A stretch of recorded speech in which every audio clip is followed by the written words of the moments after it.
కూకట్పల్లిలో ఒక అమానుష ఘటన జరిగింది. ప్రధానంగా ఘటనకు సంబంధించినటువంటి పూర్తి వివరాలు సినీ మరియు రాజకీయ విశ్లేషకు దాస విజ్ఞాన్ గారిని తెలుసుకుందాం. నమస్తే అన్న, ఏం జరిగింది కూకట్పల్లి? ఏదో సంథింగ్ అపార్ట్మెంట్స్ అని చెప్తున్నారు.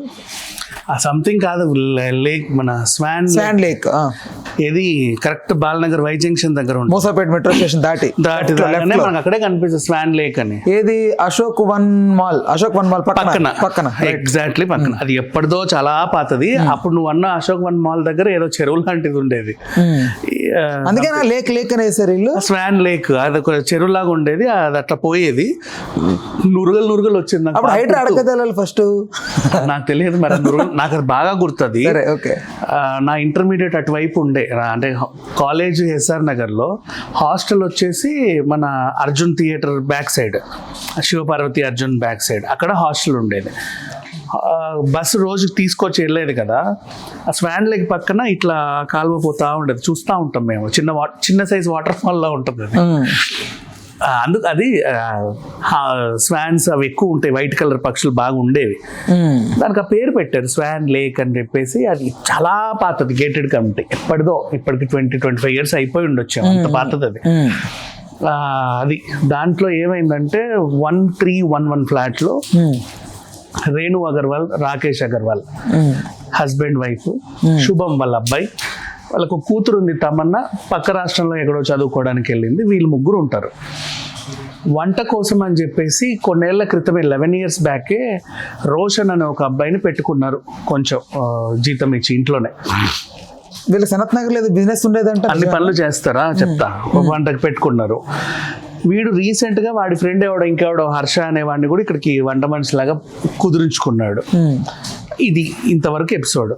ఇకపోతే రాకేష్, శుభం ఏం చేస్తారు అంటే, తండ్రి కొడుకులు ఇద్దరు సనత్ నగర్, ఫతే నగర్, అదే రోడ్డు కొంచెం బాలనగర్ నుంచి వెళ్ళి ఇటు వెళ్తే వచ్చేస్తుంది వీళ్ళ ఇంటి నుంచి షార్ట్ కట్, లేదా సేమ్ ఎర్రగడ్డ నుంచి కూడా వెళ్ళిపోవచ్చు. మొత్తం ఆ ఏరియా అంతా కూడా మనకి స్టీల్ వ్యాపారస్తులు ఉంటారు. మనకి ఇప్పుడు ఇంట్లోకి కానీ హోటల్కి కానీ ఎక్కడైనా సరే ఏం కావాలని నేను కూడా అక్కడికి వెళ్తా. డిఫరెంట్ ప్యాన్స్, డిఫరెంట్ థింగ్స్, పెద్ద వండుకునేవి, ఆ మ్యానుఫ్యాక్చరింగ్, కిచెన్ కి ఇప్పుడు నీకు 6 స్టవ్ కావాలనుకో, ఎక్కడ ఆర్డర్ చేస్తా అక్కడికే ఇవ్వాలి. ఈ స్టీల్ ఫ్యాక్టరీ అక్కడే, మొత్తం స్టీల్ కి సంబంధించిన ప్లేట్స్, గ్లాసెస్, కప్స్ అన్ని అక్కడ నుంచి వస్తాయి. మాస్ ప్రొడక్షన్ అదే. ఆ వ్యాపారస్తులు కూడా ఎక్కువ ఉంటారు. ఆ హోటల్ ఇప్పుడు చాట్ బండ్ పెట్టాలనుకో, ఆ కంపార్ట్మెంట్ అక్కడే తయారవుతుంది. అదే ఇట్లాంటి ఏరియా అనమాట. ఆ ఫతే నగర్ నుంచి బేగంపేట్ టర్న్ అయ్యి వెళ్తాం, ఆ ఏరియా మొత్తం బల్కంపేట రోడ్ అది మొత్తం వీళ్ళకి ఇక్కడ అట్లాంటి స్టీల్ ప్యాలెస్ ఒక చిన్న బిజినెస్ ఉంది. తండ్రి కొడుకు కలిసి చూసుకుంటారు, రెగ్యులర్ ప్రాసెస్. రేణు ఎందుకో ఆ రోజు ఇంట్లో ఉండింది. హస్బెండ్ శుభం కాల్ చేశాడు వాళ్ళ అమ్మకి, లంచ్కి వస్తున్నామనో లేకపోతే ఇంకా దేనికనో, పిక్ చేయట్లా. ఇతను సరేలే వెళ్తాను, ఇంటికే కదా వెళ్ళేది అని వెళ్తే లాక్ వేస్తుంది బయట నుంచి. ఈవిడ ఫోన్ ఏమో అదేంటి రింగ్ అవుతుంది, తర్వాత స్విచ్ ఆఫ్ అయిపోయింది. అలాగే సంథింగ్ ఏదో అనుమానం వచ్చింది, ఏంటిది ఈ టైంకి అసలు ఎక్కడికి వెళ్ళరు, ఏది ఉండదు, ఆ పనోడేడి వాడు లేడు, పోనీ వాడిని పట్టుకొని ఎక్కడ నేను కొనడానికి వెళ్ళిందా నాకు చెప్పకుండా పోదు. What happened, something fishy. ఇంతసేపు అయినా ఫోన్ స్విచ్ ఆఫ్, వాడి ఫోన్ స్విచ్ ఆఫ్, ఏదో అనిపించింది. కొత్తగా వచ్చినోడు phone switch off, something fishy అనిపించి ఆ వెనక డోర్ నుంచి మన కట్టర్ని పిలిచి లోపలికి వెళ్ళారు. ఈవిడ రక్తం మడులు అలా పడుంది. ఈవిడకి జరిగిన హింస ఏంటో తెలుసా? లోపల డబ్బులు ఇవ్వు, ఏడ దాచావో చెప్తావా లేదంటే చంపేస్తా. ఆమెమో ఏంట్రా బాబు ఇంత నమ్మకంగా ఉన్నావు, నువ్వేంటి ఇలా చేసావని ఆవిడ. ఈ ఘర్షణలో కుక్కర్ పైన మూత ఉంటుందా, అది పెట్టే విజిల్ వచ్చేది, దాన్ని ఉల్టా తిప్పి తల మీద బాదాడు. దాంతోనే కొట్టాడంటే దానికి మరకలు అది అక్కడ పడుంది. అది తెలిసింది. కిచెన్లో ఉండే చాకులతో మెడ మీద కోసాడు, ఇష్టం ఉన్నట్టు ఎక్కడెక్కడో కోసాడు. టైప్ ఆఫ్ ఇంకా చెప్పడానికి ఒక భయంకరంగా ఉంది.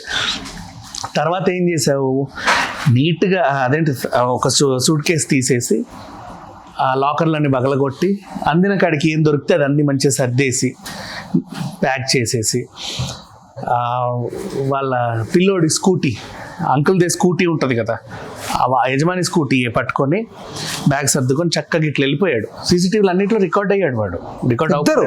ఇద్దరు రికార్డ్ అయ్యారు. స్నానం చేసి ఫ్రెష్గా రెడీ చేసి వెళ్ళారు. శుభం బట్టలు ఉన్నాయి కదా లోపల, హ్యాపీగా. ఆ పిల్లోడు వీడి వయసు ఒకటే కదా, ఇంచుమించు అటు ఇటుగా. చక్కగా ఆయన డ్రెస్లు వేసుకొని నీట్గా ఫ్రెష్ అప్ అయ్యి అక్కడ నుంచి జారుకున్నారు అనమాట. దొరుకుతావు, ఎంత పెద్ద విషయమైనా సరే. నువ్వు ఎక్కడికి వెళ్తావు చెప్పు? నువ్వు అక్కడ నుంచి వెళ్ళినోడివి. హైదరాబాద్ సిటీ ఇది. మనకు మళ్ళీ ఇప్పుడు బంజారా హిల్స్లో ఆ కొత్త టవర్ వచ్చింది. అది వచ్చిన తర్వాత ఎట్లాంటి వాడైనా చాలా సింపుల్గా దొరుకుతాడు. ఇప్పుడు ఈ సూట్ కేసులో నీకు మహా అయితే ₹1,00,000 ఉన్నా, ₹1,00,000 అయితే పెట్టుకోరులే ఇంట్లో, నాకు తెలిసినంత వరకు బ్యాంకులలో దాచుకుంటారు. ఓ 10 లక్షలు 15 లక్షలు దొరికినా, కొంత బంగారం దొరికినా, మా అయితే దగ్గర ₹1,00,000 ఉన్నా నువ్వు తప్పించుకు తిరిగేయడానికి అయిపోతాయి అవి. ఒక నెల రోజుల్లో ఎన్ని రోజులు తప్పించుకుంటావు నీ ఇష్టం, అవునా?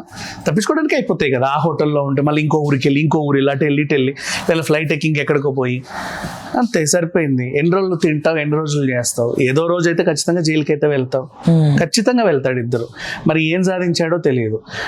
వాళ్ళ ఇంట్లోనే సరే నీకు ఆ బుద్ధి ఉందే అనుకుందాం, ఇది కూడా తప్పే, నేను ఏమి సలహా ఇవ్వట్లా, అంటే ఆమె ప్రాణాలు కాపాడ్డానికని.